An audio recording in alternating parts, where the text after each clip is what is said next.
कि जाता नहीं हम परदेश में कमाए। अरे सुनिला सुगनिया हो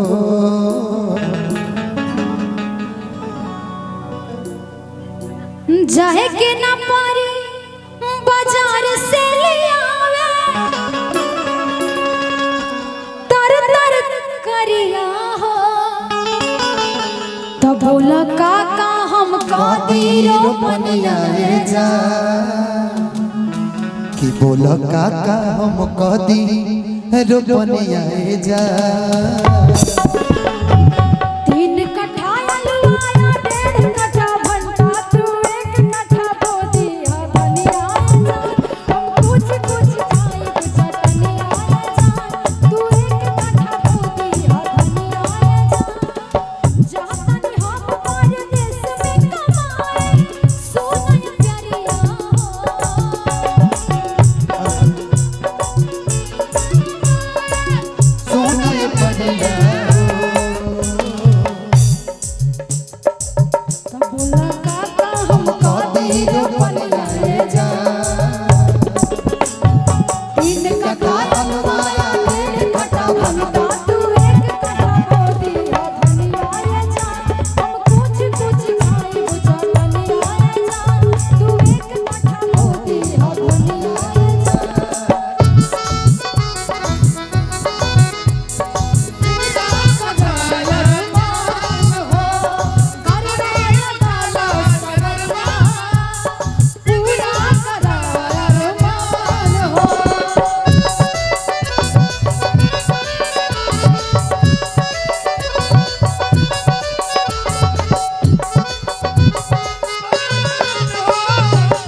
तो लूट लिया मन के हुस्न वालों ने, हमें तो लूट लिया मन के हुस्न वालों ने।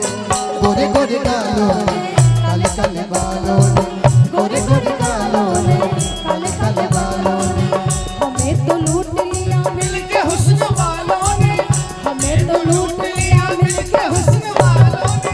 गोरे गोरे गालों ने काले काले बालों ने, गोरे गोरे गालों ने काले काले बालों ने।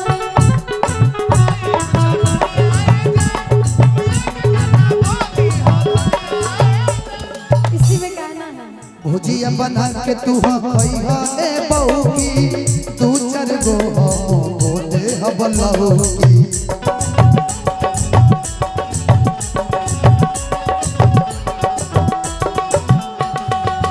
भुजिया बना के तू खइहा ए बहू की, 2-4 खान हम बोले हबलहू की।